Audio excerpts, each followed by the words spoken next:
علیہ وسلم نے ارشاد فرمایا جب تم خراسان کی جانب سے سیاہ نشان دیکھو آتا ہوا دیکھو تو اس کی طرف متوجہ ہو جاؤ کیونکہ اس میں اللہ کا خلیفہ مہدی ہوگا۔ ایک دن حضرت علی رضی اللہ تعالیٰ عنہ نے اپنے صاحبزادے امام حسن رضی اللہ تعالیٰ عنہ کی طرف دیکھ کر کہا یہ میرا بیٹا حسن میرا بیٹا ہے۔ اللہ کے نبی صلی اللہ علیہ وسلم نے اس کے بارے میں فرمایا کہ سردار ہے، ان قریب اس کی پشت سے ایک شخص پیدا ہوگا جس کا نام میرے نام پر ہوگا اور وہ باطینی صورت یعنی اخلاق اور عادت کے مطابق وہ حضور کے مشابہ ہوگا۔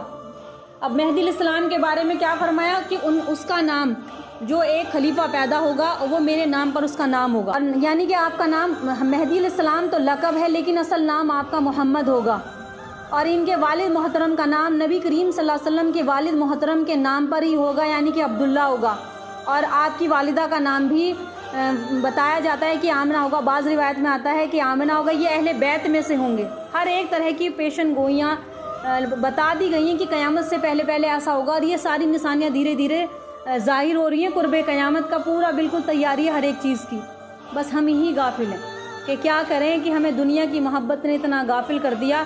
یہ تمہارے مکان بنانے جائیداد اکٹھی کرنی کچھ کام نہیں آئے گا، اتنا علم لے کر جاؤ کہ اللہ کو پہچاننے والے بن جاؤ، اور ابھی اتنا علم چھوڑ کر جاؤ کہ ہمارے بچے دین پر چل سکیں۔ ابھی ہوگا یہ اہل بیت میں سے ہوں گے، حضرت فاطمہ زہرا رضی اللہ تعالیٰ عنہ کی اولاد میں سے ہوں گے۔ ان کا چہرہ خوب نورانی ہوگا، چہرہ بھی بتا دیا خوب نورانی ہوگا، چمکدار ہوگا، ناک سیدھی ہوگی، بلند ہوگی۔ ایک ہی رات میں اللہ جل شانہ ان کو امارت کی صلاحیت پیدا فرما دیں گے۔ ایک ہی رات کے اندر فیصلہ ہو جائے گا کہ اب یہ امام بنیں گے، اور ان کی خلافت سے پہلے روئے زمین پر ظلم اور ستم بڑا بھاری ہوگا۔ اب آپ دیکھو کس طریقے سے ظلم اور ستم، معصوم بچے، قتل و قتال عام ہے بالکل، اور اتنا ظلم اور ستم بھر جائے گا، لیکن جب ان کا ظہور ہوگا تو جیسے زمین ظلم اور ستم سے بھری ہوئی ہوگی، ان کے بعد عدل اور انصاف اللہ تعالیٰ ان کے ذریعے سے عدل اور انصاف قائم کریں گے۔ وہ اپنی خلافت میں روئے زمین کو عدل اور انصاف سے بھر دیں گے۔ ابن حبان کی رائے یہ ہے کہ مہدی وہی ہے جن کا جو رکن یمانی اور مقام ابراہیم کے درمیان بیعت کی جائے گی۔ ان سے یہ بھی بتا دیا کہ کہاں پر لوگ مسلمان ان سے بیعت کریں گے، رکن یمانی اور مقام ابراہیم کے پاس۔ یہ 7 سال حکومت کریں گے، بعض روایت میں آتا ہے 7 سال، بعض میں آتا ہے 8 سال یا 9 سال یہ حکومت کریں گے۔ یہ آخری دور میں ان کو ولایت حکومت حاصل ہوگی جب تک کہ یہ بادشاہ نہ بنیں گے، قیامت واقع نہ ہوگی۔ اور اگر دنیا میں ایک دن بھی باقی رہے گا، اگر دنیا میں ایک دن بھی باقی رہے گا تو اللہ جل شانہ اس دن کو اتنا طویل کر دیں گے، اتنا لمبا کر دیں گے کہ جس میں وہ بادشاہت اور حکومت کر سکیں گے۔ اگر دنیا کے ختم ہونے سے پہلے صرف ایک دن بھی باقی رہ جائے گا تو یہ ان کی حکومت قیامت سے پہلے پہلے قائم ہوگی۔ خراسان کی سمت کالے جھنڈے ظاہر ہوں گے۔ اللہ جل شانہ ان کو بارش سے سیراب کریں گے، زمین گلہ اگائے گی، مویشیوں کی کثرت ہوگی، امت کی کثرت ہوگی۔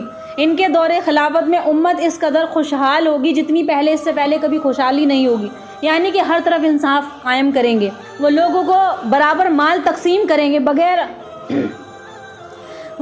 شمار کیے لب بھر بھر کر، یعنی کہ لوگوں کو مال تقسیم کریں گے، خوب مال دیں گے، لوگوں کو خوب مال بانٹیں گے۔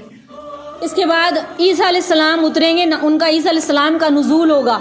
عیسیٰ علیہ السلام کو اللہ تعالیٰ نے زندہ آسمان پر اٹھا لیا تھا۔ قرب قیامت سے پہلے جب امام مہدی آئیں گے اس وقت ان کا ظہور ہوگا، تو عیسیٰ علیہ السلام اتریں گے، ان کے پیچھے نماز پڑھیں گے۔ اس کا مطلب یہ ہے کہ دجال انہی کے زمانے میں آئے گا، تو انہی کا زمانہ ہوگا، امام مہدی بھی ہوں گے، عیسیٰ علیہ السلام بھی ہوں گے، اور دجال کا ظہور بھی ہوگا انہی کے زمانے میں، کیونکہ عیسیٰ علیہ السلام اپنے نزول کے بعد دجال کو قتل کریں گے۔